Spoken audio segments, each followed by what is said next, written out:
And on that note, it's our last Friday edition of the program. What we do every last Friday of the month is that we look at a particular issue, dissect it, and we also bring in experts on that matter to analyze the situation and possibly give us solutions. On this edition, we're looking at how entertainment can be used as a tool for change.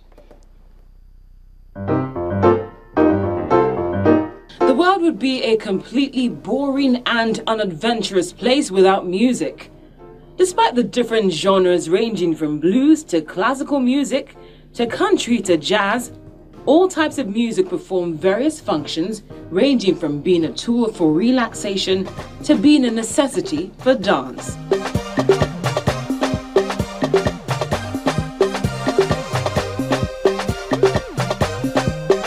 However, when looking back in history, one can clearly see that music has also been used as a tool to educate listeners about various messages such as politics, religious beliefs, peace, and love, to mention a few. I know you wait because you love me. But over time, something happened in music's history when the focus shifted from sending a message to highlighting sex, drugs, and alcohol, and in some cases, no message at all.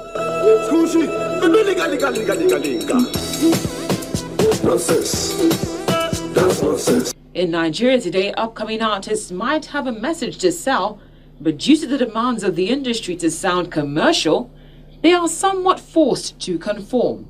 The question now is, how did we get from this? Make you think well before you agree. I beg. If you not like, you plan I'm well. If you love me, you wait for me. To this.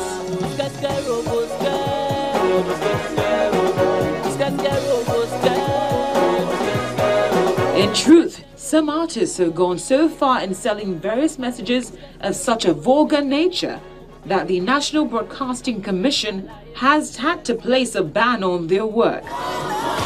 The question now is, how do we retrace our footsteps? Or are we too deep in the pit of sounding commercial that nothing can be done?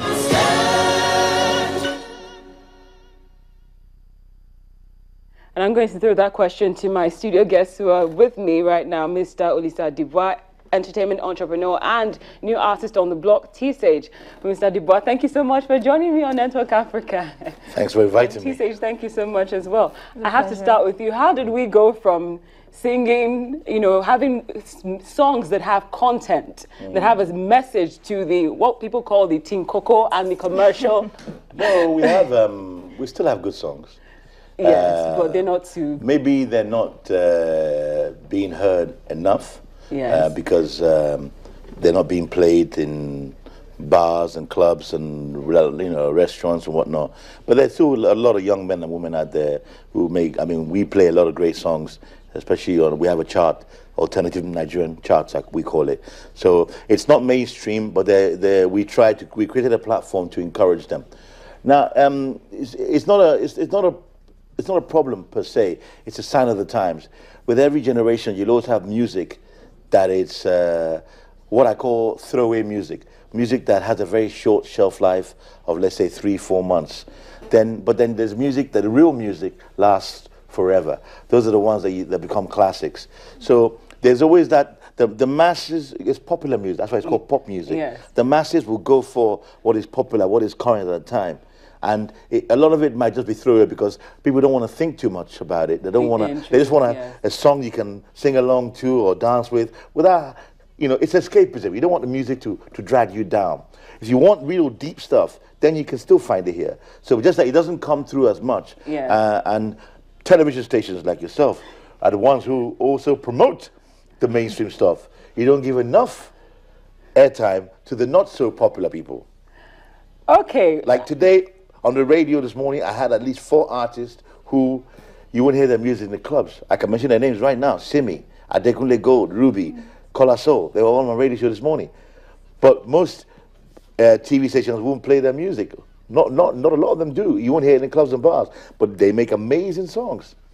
Well, now I'm going to throw this question to you, T-Sage, because I read your bio about your style of music, and I also read about the pressure that you must have felt based on what what the industry has said is sounding commercial in order to sell, because people do want to sell that music, and they have to somewhat conform. Did you feel that pressure?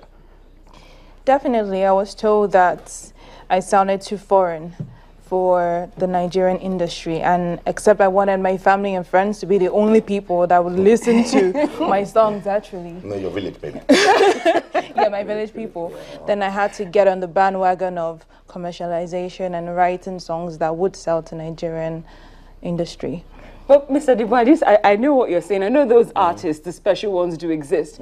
But at the end of the day, we still see where people are being pushed to sound commercial because it all comes down to making that money. Well, there's that old argument. Are you there for the sake of the art? Are you there to make a living?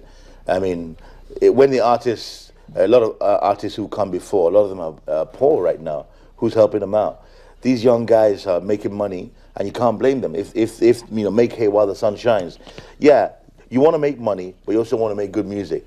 Are you, it depends. Why did you go into the industry? Did you go in it because you have a passion for it, you have a desire, you have something to say, or you just want to make money from it? To me, I'm not going to judge you as to what you want to do. But the thing is that we still make good music in Nigeria. People might say, back in the day we had Sonny Ade, Benezo Bay, Sonny Okosun, we had this. No, we still have great young guys making great music.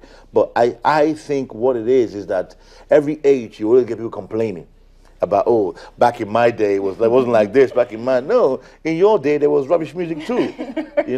I won't mention any names, but if you go back to some of the old songs and you listen to the lyrics, you're like, are you serious? This guy made money singing this? So you have to understand, these are different times, different things, but it's a constant. There's always, in America, in Europe, there's always rubbish music. This year, a song like Watch Me from Silent Hill, a throwaway song. It's about different dances. It's a big hit in America, but doesn't mean that at the same time, #1 song is a smoking song. Maybe John Legend is still making great music. Do you understand me now? I do get you. We're waiting for Adele's album to come out in November. That's going to be great music. We've got Ed Sheeran making great music in Europe. You got Taylor Swift making music. She does pop music, but she also does great music. So how do we encourage artists like T-Sage to make music that makes sense, but still have that kick? If you make good music, you'll always come through. You might not explode immediately, but people will get to notice you, will get to know about you. In this day and age, it's easier. From when I first started in the entertainment industry, it was very hard to break an artist. Now an artist can break within 24 hours. Before you know it, 100,000 people have heard the song within 24 hours. Back then, forget 100,000 people hear the song. You have to do a lot of work. Yes. So once you have someone like her coming through, it's simple.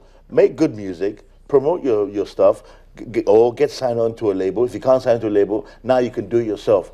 There are platforms where you can register your music online and make money from it. I've always been preaching to Nigerian artists, don't give your music away for free.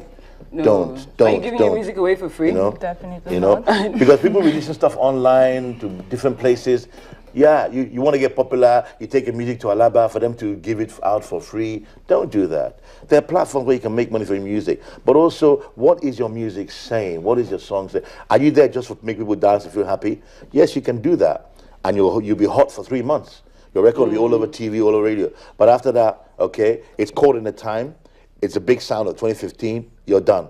But do you want to last? Do you want to keep on going? Look at Two-Face. He's still there. Yes. P-Squared. They're still there. The band, he's still there, So, but T-Sage, I do have to ask you at this point, how did you strike it? I've listened to your work.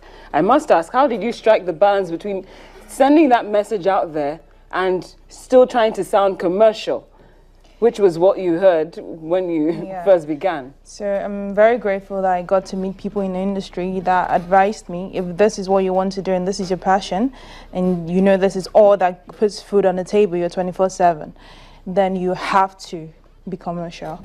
But I tried, still tried to send a message through my song, but making it a feel good music at the same time. It's definitely not easy because of how I grew up. I grew up listening to rock music, all kinds of alternative music. So, but this is the industry I am in, so I have to confirm. So it's a struggle, and it still will be a struggle. But I have to. If this is what I want to do, I have no other choice. And you have entrepreneurs like what to advise you on this. Also, we have to bear in mind that our own, we use the phrase music industry, but to me, it's, no, is it really an industry yet? What we have is a music scene at the moment. The industry aspect is coming, it's still there, because the industry means that there's a whole cottage industry that feeds off the particular thing. You think of a pyramid. At the top of the pyramid is the artist. At the base of the pyramid are those, as you come down the pyramid, those who make money from the artist or from the people who, that particular guy. It could be his stylist, his choreographer, his clothes maker, his driver, his manager on the road. So it's still coming. It's not as advanced as America or in certain parts of Europe. But we're still, so the money aspect of it is still very small when you look at it. If you look at the money that exists in other industries, other sectors in Nigeria, it's still, the money's potential is there, but it's not, it hasn't quite come in yet because of issues of piracy and stuff like that. Artists now can only make money, really, the main way of making money is from getting endorsements from corporates or from doing shows. So we're still not quite there yet. So, but what's going to happen now is they're only, if you look at it properly, there are only like 30 artists really who can tell you, look you in the eye and say that they do not make money from anything else, or they survive solely by making music, and there are very few of them. They're not up to 30. The rest of them have these things they do on the side. So until we're growing, it's coming. We haven't really scratched the surface yet, but we will get there. But I want everyone who's trying to get in there to be encouraged, not to think that things have gone. No. Back then, back in the 70s and 80s, my dad played me songs that were whack too. So it wasn't all classic stuff. Don't let anyone fool you. You know? Thank you so much, Mr. Adibua. Just Tisage, final note for you. What changes would you like to see in the industry in terms of embracing more of artists that want to stand out and not necessarily conform? I would like to see people more accepting of diversity, because commercial music is fun, but like you said, classic music that lasts through the years is what someone like myself is trying to do. Yes. That's very difficult because you do have to eat and you do want to sell. I do. And also people actually genuinely trying to help you without strings being attached as well. So those are the two for me. Well, T-Sage, it's been fantastic. Mr. Olisa Adibua, thank you so much. Thank you so much. It's been an honor. Thank you very much. I've been speaking with entertainment entrepreneur Mr. Olisa Adibua and new artist on the block, T-Sage. Thank you so much. Can I give a shout out to John Momo? You just did, I think. John, big up to you, John, and the entire team, Channels. Doing good stuff. Good job. Thank you very much. And on that note, we have more to come on Network Africa.